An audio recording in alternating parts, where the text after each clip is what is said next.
स्थापना दिवस पर मुख्यमंत्री धामी क्या कह रहे सुनते हैं। राज्य में पूंजी निवेश के अवसरों को बढ़ाने का कार्य किया है। इसके साथ ही उधम सिंह नगर के खुरपिया में शीघ्र ही एक इंडस्ट्रियल स्मार्ट सिटी स्थापित होने जा रही है। वो दिन दूर नहीं जब हम प्रदेश में रोजगार के अवसरों को बढ़ाकर राज्य से पलायन की समस्या को जड़ से खत्म कर सकेंगे। भाइयों बहनों, हमने उत्तराखंड का विकास सुनिश्चित करने के साथ ही प्रदेश के हित में कई कठोर ऐतिहासिक निर्णय लिए हैं। यूसीसी का कानून पास करना हो, देश का सबसे कड़ा नकल विरोधी कानून लागू करना हो, या फिर धर्मांतरण रोधी कानून हो या दंगा रोधी कानून लागू करना हो, हमारी सरकार ने प्रदेश में सुख, शांति और सुशासन स्थापित करने का प्रयास किया है। इसके साथ ही हमारी सरकार ने जहां एक और लैंड जिहाद के खिलाफ अभियान चलाकर प्रदेश में 5000 एकड़ से भी अधिक सरकारी जमीन को अवैध कब्जे से मुक्त कराने का कार्य किया है। वहीं सरकारी नौकरियों में राज्य आंदोलनकारियों को 10% एवं महिलाओं के लिए 30% क्षैतिज आरक्षण लागू करने का ऐतिहासिक कार्य भी किया है। इतना ही नहीं, हमने राज्य में दंगारोधी कानून बनाकर और थूक जिहाद के खिलाफ कड़ी कार्रवाई करके ये बता दिया है कि हम देवभूमि की महान संस्कृति से खिलवाड़ करने वालों के खिलाफ कड़ी कार्रवाई करेंगे। हम शीघ्र ही राज्य में एक सख्त भू कानून लाकर राज्य के मूल स्वरूप के साथ खिलवाड़ करने वालों के खिलाफ भी सख्त कार्रवाई सुनिश्चित करेंगे। हमारी सरकार द्वारा किए जा रहे इन अभूतपूर्व कार्यों एवं निर्णयों के प्रयासों के सकारात्मक परिणाम देखने को भी मिल रहे हैं। नीति आयोग द्वारा सतत विकास के लक्ष्यों को प्राप्त करने के इंडेक्स में उत्तराखंड को देश में पहला स्थान प्राप्त हुआ है। हमारे प्रदेश को ईज ऑफ डूइंग बिजनेस में अचीवर्स तथा स्टार्टअप रैंकिंग में लीडर्स की श्रेणी प्राप्त हुई है।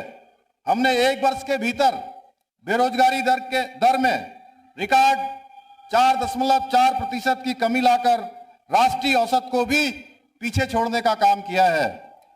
भाइयों बहनों, उत्तराखंड के लोग अपनी प्रतिभा, लगन, परिश्रम, ईमानदारी और निष्ठा के बल पर देश विदेश में उत्तराखंड का नाम रोशन कर रहे हैं।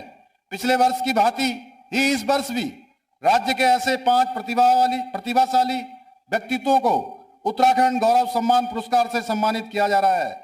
इस वर्ष उत्तराखंड गौरव पुरस्कार से सम्मानित होने वाले भारत के chief of defence staff general Shri Anil Chauhan ji, Uttarakhand के जाने माने लोक गायक श्री प्रीतम भरतवाण जी, समाज सुधारक एवं आध्यात्मिक गुरु माता श्री मंगला माता जी, अभिनेता श्री हेमंत पांडे जी और बीते 3 दशकों से चिकित्सा क्षेत्र में अपना योगदान देने वाले चिकित्सक डॉक्टर महेश कुडियाल जी को मैं हार्दिक बधाई एवं शुभकामनाएं देता हूं। भाइयों बहनों, आज के इस अवसर पर मैं निम्न घोषणाएं भी करना चाहता हूं कि राज्य में सड़क दुर्घटनाओं को प्रभावी रोकथाम हेतु विभिन्न विभागों को साथ लेकर समग्र नीति बनाई जाएगी। राज्य में आपदा के कारण मार्ग एवं पुलों के बह जाने की दशा में यातायात को तुरंत सुचारू रूप से संचालित करने के उद्देश्य हेतु बैली ब्रिज स्थापित किए जाएंगे। उत्तराखंड राज्य में महिलाओं का समग्र विकास सुनिश्चित करने हेतु महिला नीति यथाशीघ्र अधिसूचित की जाएगी। आगामी राष्ट्रीय खेलों में उत्तराखंड के जो खिलाड़ी मेडल जीतेंगे उनको पुरस्कारों हेतु नियत धनराशि के बराबर उतनी ही धनराशि राज्य सरकार द्वारा अतिरिक्त रूप से दी जाएगी। उत्तराखंड से बाहर देश के दूसरे राज्यों में रहने वाले प्रवासियों हेतु राष्ट्रीय उत्तराखंडी प्रवासी दिवस यानी कि प्रतिवर्ष नवंबर माह में आयोजित किया जाएगा, जिसकी हमने इस वर्ष शुरुआत की है, तथा विदेशों में रहने वाले प्रवासी उत्तराखंडियों के लिए अंतर्राष्ट्रीय उत्तराखंडी प्रवासी दिवस प्रतिवर्ष जनवरी माह में आयोजित किया जाएगा। 50 एवं उससे अधिक जनसंख्या वाले सभी गांवों को